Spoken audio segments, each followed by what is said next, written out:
प्रहलाद जी महाराज, इनका जन्म तो हुआ राक्षस कुल में, लेकिन भगवान जब कृपा करते हैं तो कुल देखकर कृपा नहीं करते। अगर कुल देखकर ही कृपा करते तो प्रहलाद जी पर कृपा कैसे करते। ये राक्षस कुल में पैदा हुआ, लेकिन भगवान का बड़ा भक्त था। सुखदेव जी कहते, राजन परीक्षित, ये हिरण्याक्ष, इसका भैया हिरण्यकश्यप अपने भाई की मृत्यु का बदला नारायण से लेना चाहता है। ब्रह्मा जी की तपस्या की, वो ब्रह्मा जी से अमोघ वरदान मांगे। पहले तो यही मांगा कि मैं अमर हो जाऊं। ब्रह्मा जी ने कह दिया, अमर मैं खुद ही नहीं हूं, तुझे कहां से बना दूं। तो ठीक है महाराज, हम जितने वरदान मांगे उतने वरदान आपको देने पड़ेंगे। कह दिया, रहा, पक्का रहा, जो मांगोगे वही मिलेगा। तो मांगने की झड़ी लगा दी, ना दिन में मरू न रात्रि में, तथास्तु, ना ऊपर मरू न नीचे, तथास्तु, ना बाहर मरू न भीतर, तथास्तु, ना नर से मरू न जीव से, तथास्तु, आपकी बनाई गई सृष्टि में कोई ना मार पावे, तथास्तु, ना अस्त्र से मरू न शस्त्र से, तथास्तु, ना नर से मरू न सिंह से, तथास्तु। आखिरी में यह भी कह दिया कि 12 महीनों में कभी ना मरूं। ब्रह्मा जी ने कहा, तथास्तु। हिरण्यकश्यप को लगा अमर तो वैसे ही हो गया, जब 12 महीनों में ही नहीं मरूंगा तो मरूंगा ही कब। अपने आप को अमर समझकर अपने राज्य में इसने आतंक फैलाना शुरू कर दिया और नियम बनाया, कोई भी मेरे राज्य में नारायण का नाम नहीं लेगा और कोई कीर्तन नहीं करेगा, कोई कथा नहीं सुनेगा।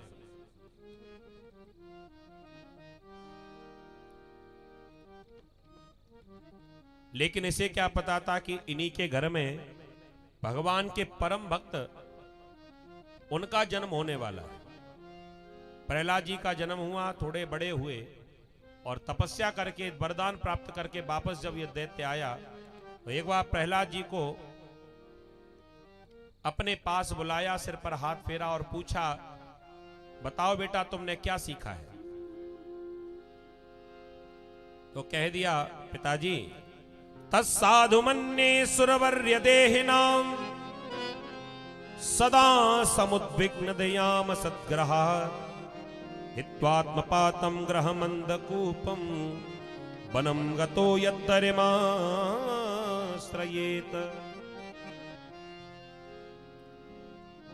पिताजी, तत्साधु मन्ये सुरवर्य देहिनाम, बड़े भाग्यों से ये मानव का शरीर हमें प्राप्त हुआ है और कहीं ये व्यर्थ ना चला जाए, इसलिए भगवान का भजन कर लो, भगवान का नाम लिया करो। दैत्य ने पूछा, किसका नाम लिया करें।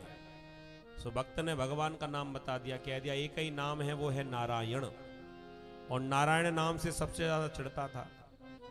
अपने बेटे के मुंह से अपने बैरी का नाम सुना सो तुरंत गोद से नीचे फेंक दिया, मूर्ख, मेरे सामने मेरे शत्रु का नाम लेता है, आज के बाद ये नाम तेरी जिह्वा पर नहीं आना चाहिए।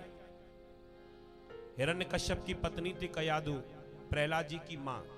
तो प्रहलाद जी की मां कयादु दौड़ी दौड़ी आई और हाथ जोड़कर कहा, महाराज ये अबोध बालक है, पढ़ा लिखा नहीं है, इसे गुरुकुल भेज दो। गुरुकुल में पढ़ने के लिए भेजा। शुक्राचार्य जी के दोनों बेटा संडमर्क, ये कई वर्षों तक विद्या पढ़ाते रहे और लौट कर जब आए तो प्रहलाद जी की भक्ति और बढ़ गई। अब की बार परीक्षा ली, बताओ बेटा तुमने क्या सीखा।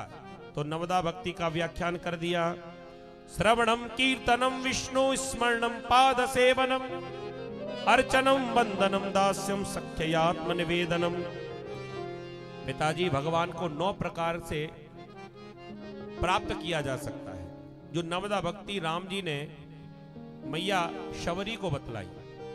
प्रथम भगत संतन कर संगा, दूसरी रति मम कथा प्रसंगा। इन 9 प्रकार की भक्ति आज वही व्याख्यान कर दिया और कहा कि भगवान नारायण का नाम लीजिए। अब तो तुरंत इतना नाराज हो गया, मूर्ख, इतना पढ़ाने के बाद भी नहीं सीख पाया। इस संसार में मैं ही भगवान हूं, बुलाओ गुरुजी को, क्या सिखा दिया मेरे बेटे को।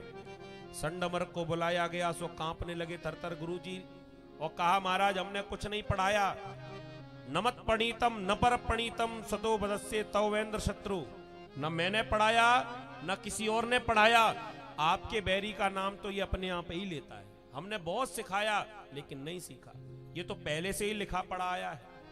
अच्छा नहीं मानेगा? कह दिया नहीं मानूंगा पिताजी। तो ठीक है, हमने मृत्यु दंड दिया तुम्हें, अपने बेटे को ही फांसी पर चढ़ाने का आदेश दे दिया। कैसे मारा जाए?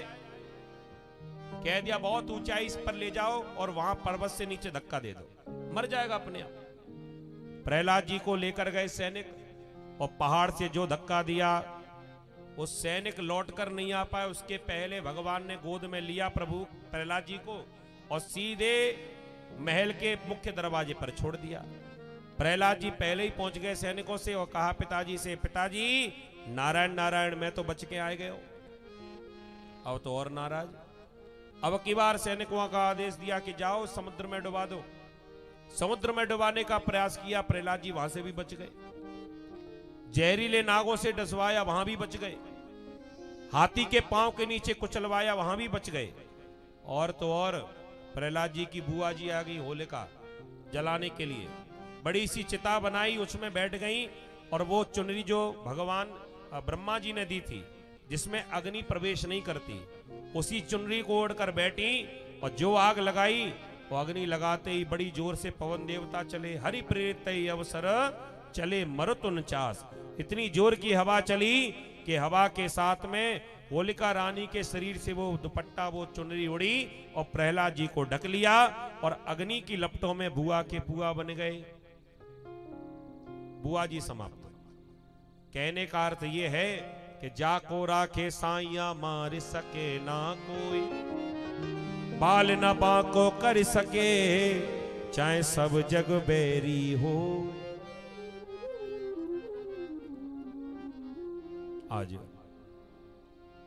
जैसे ही पता चला, मैया कयादू ने कह दिया कि महाराज ये बार बार आप इसे बुला लेते हैं, इसे दोबारा गुरुकुल में भेज दो, आपके सामने नहीं आएगा तो आपको क्रोध भी नहीं आएगा। प्रहलाद जी को वापस गुरुकुल में भेजा गया और एक दिन ऐसा आया जब गुरुजी चले गए किसी काम से और हमारे प्रहलाद जी को अवसर मिल गया, तो जितने भी संघ में पढ़ने वाले बालक थे सबको ही कीर्तन कराना सिखा दिया। बड़ा सुंदर कीर्तन हुआ। आइए प्रहलाद जी के साथ में हम लोग भी कीर्तन गाएंगे और फिर आगे कथा को श्रवण करेंगे। बोले नारायण भगवान की। आगे आगे प्रहलाद जी गा रहे, पीछे पीछे सभी जो दैत्य बालक हैं वो गा रहे हैं। तो हम भी आगे आगे गाएंगे, पीछे पीछे आप लोग सहयोग करिएगा।